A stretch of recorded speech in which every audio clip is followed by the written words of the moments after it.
अस्सलाम वालेकुम friends, welcome back to Top Smarties. Drama serial Ehsan Faramosh. तो कीर ने फलक की डिमांड पर बहुत ज़्यादा सोचा। आखिरकार वो आलिया से कहने लगे, फलक को वापस आने में कोई एतराज़ नहीं, लेकिन उसे इस घर में आने में एतराज़ है जहाँ पर हम रहते हैं, क्योंकि वो आज़ादी चाहती है और यहाँ पर हमारे होते हुए उसे इतनी आज़ादी मिल नहीं सकती, इसीलिए तो वो वापस आना नहीं चाहती। लेकिन अब मैं भी फैसला कर चुका हूँ कि कबीर का घर खराब नहीं करूँगा।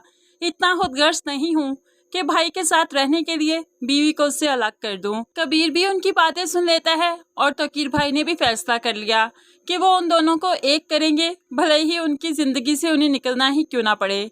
अब कबीर को ये सब सुनकर फलक पर बहुत गुस्सा आया कि जल्दी से सुल्ताना बेगम के घर जाते हैं और फलक से कहने लगे, क्या कहा है तुमने आलिया भाभी और तकीर भाई को?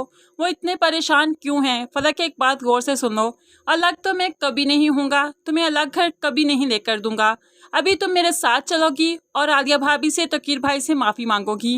लेकिन अब फलक भी भड़कने लगी और बोलने लगी, आप आलिया भाभी की ज़ुबान बोल रहे हैं, उसी ने भड़काकर भेजा है। वो औरत मुझे खुश देखना ही नहीं चाहती। देखना एक दिन वो मेरे बच्चे को भी नुकसान पहुंचा देगी और आप बस ऐसे ही खड़े रहेंगे। अब तो कबीर को बहुत गुस्सा आया, बहुत ही ऊंची आवाज़ में बोलने लगा, फलक चुप रहो तुम।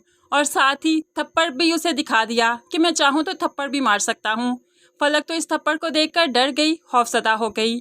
लेकिन यहाँ पर सुल्ताना बेगम आगे बढ़ते हुए कबीर को पीछे की तरफ धकेलती है और खुद जाकर फलक के पास खड़ी होगी, उसकी ढाल बन गई। कबीर, ये मुझे बताती ज़रूर थी कि तुम उस पर सख्ती करते हो, लेकिन मैंने कभी यकीन नहीं किया था। लावारिस नहीं है ये कि तुम इसी के घर में आकर इसी को थप्पड़ मारो और हम देखते रहें। अब तो मैं इसे भेजूंगी ही नहीं तुम्हारे साथ, चले जाओ तुम यहाँ से।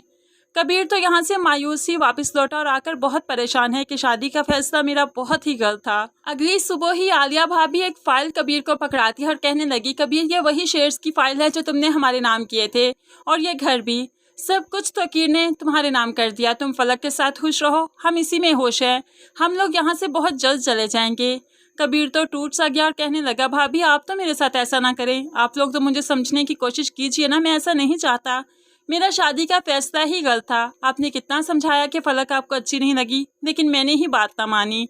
अब तो वो खुद में कुड़ने लगा, लेकिन फिर सोच देता है कि इस घर को जोड़ने के लिए फलक को एक और मौका दूं। तो फिर से फलक से मिलता है, लेकिन फलक का यही इरादा है कि वो अलग ही जाएगी, इसके अलावा नहीं जाएगी। तो अब कबीर फिर से वापस आ जाता है कि तुम्हें अलग घर तो लेकर नहीं दूंगा, और घर आकर जो उसके लिए फूल लेकर रखे थे कि वापस आएगी तो उसका इस्तकबाल करूंगा, उन्हीं फूलों को फिर से तोड़ने फोड़ने लगा। जैसे तैसे करके फलक वापस तो आ जाएगी, लेकिन इनकी तकरार, इनकी लड़ाइयाँ ख़त्म नहीं होंगी। दोनों हमेशा एक दूसरे की आमने सामने लड़ाई के लिए खड़े रहेंगे। कबीर बहुत कोशिश करेगा अपने रिश्ते को बचाए, झुकना भी चाहेगा फलक के सामने, लेकिन फलक की अकड़ ख़त्म नहीं होगी। वो एक बेटी को भी जन्म देगी, लेकिन फिर इसकी कबीर से तलाक भी हो जाएगी, हमजा से शादी भी होगी और अपनी बेटी को कबीर के पास ही कागजात में साइन करके छोड़ जाएगी कि हमेशा के लिए उससे लाताल्लुक हो चुकी है। लेकिन ये सब कुछ बहुत ही इंटरेस्टिंग है, आखिर क्या ट्विस्ट एंड टर्न्स आएंगे। हमारे चैनल पर इसकी मुकम्मल एक साथ की वीडियो मौजूद है, जो आप यहीं से क्लिक करके देख सकते हैं। यहीं पर एंड स्क्रीन में मैंने वो वीडियो लगा रखी है। मज़ीद वीडियोस के लिए चैनल को सब्सक्राइब करके साथ बेल नोटिफिकेशन ज़रूर प्रेस कीजिए, ताकि आने वाली हर वीडियो आप बहुत आसानी से देख सकें। अल्लाह हाफिज़।